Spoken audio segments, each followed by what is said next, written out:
Perkenalkan, nama saya Martinus Daryatno dari kelompok 9, NIM B101251175. Hai, nama saya Gusti Muhammad Nazril Ramadan dari kelompok 9, Prodi Ekonomi Pembangunan dari kelas 1D dengan NIM B1011251174. Baik. Perkenalkan, nama saya Thomas Setira dari kelas 1D dengan NIM B10 11 25 11 76. Baik, kami akan menjelaskan apa sih yang dimaksud dengan penawaran. Di sini akan dijelaskan dengan teman saya.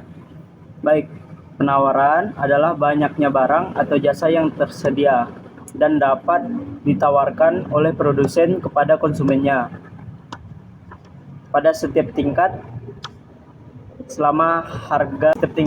harga selama periode waktu tertentu.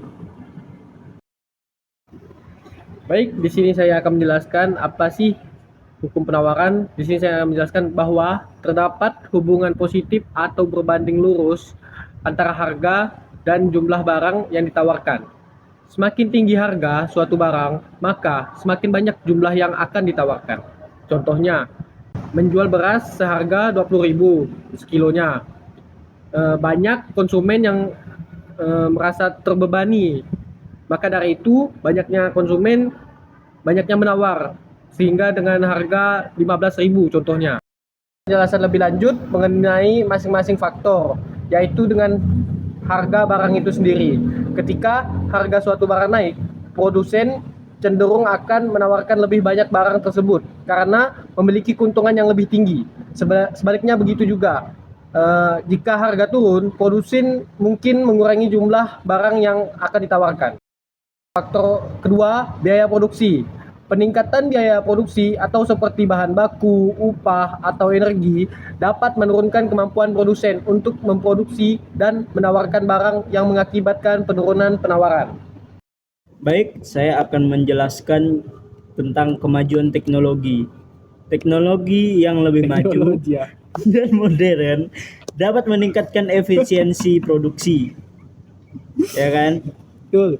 Menurunkan biaya dan meningkatkan kapasitas produksi. Ya kan? Ya, Nah, teknologi ya. sehingga mendorong produsen untuk menawarkan lebih banyak barang. Selanjutnya, jumlah produsen. Semakin banyak jumlah produsen yang beroperasi di pasar untuk suatu barang, semakin besar total penawaran barang tersebut di pasar. Sekian dari saya. Baik. Harapan dan ekspektasi produsen. Jika produsen memperkirakan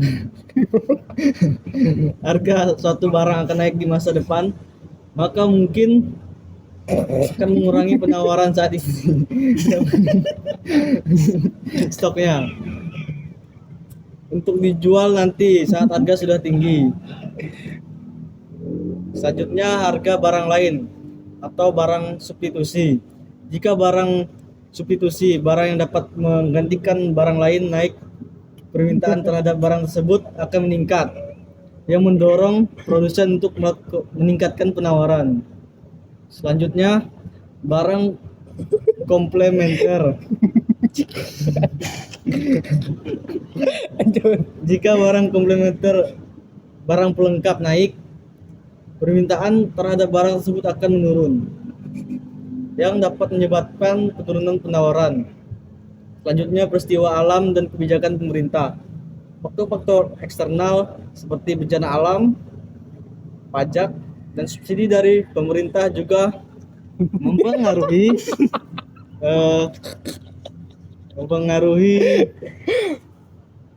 penawaran seperti yang dijelaskan oleh Mas Deng.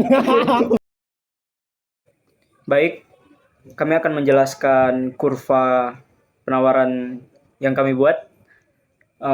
Y menunjukkan harga beras atau dalam rupiah.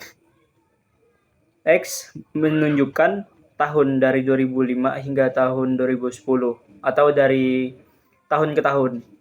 Skala terlihat dari 10.000 hingga 15.000. Lanjut. Kurva yang ditampilkan. Jadi setiap kurva melengkung menunjukkan perkembangan harga beras dari tahun ke tahun. Tahun 2005, harga beras masih sekitar 10.000. Kemudian terus meningkat hingga mendekati harga 15.000 di tahun 2010. Baik, jadi makna yang ada di kurva itu, garis-garis melengkung itu bisa diartikan sebagai tren kenaikan harga atau bisa disebut trend line yang menggambarkan bahwa dari tahun ke tahun harga beras tidak menurun, melainkan naik secara bertahap dari setiap tahunnya. Semakin ke kanan, semakin tahun berjalan atau semakin tahun berjalan, kurva menunjukkan harga yang semakin tinggi. Jadi kesimpulannya, grafik ini menggambarkan inflasi harga beras dalam kurun waktu dari 2005 sampai 2010 ada kenaikan harga rata-rata Rp1.000 di setiap tahunnya. Walaupun bentuk kurvanya melengkung atau tidak garis lurus, kenaikan tidak selalu konstan, tetapi tetap cenderung naik. Baik, penutupan dari kami, mohon maaf kalau ada salah kata. Kami dari kelompok 9, terima kasih. Terima kasih sudah menonton. Terima kasih.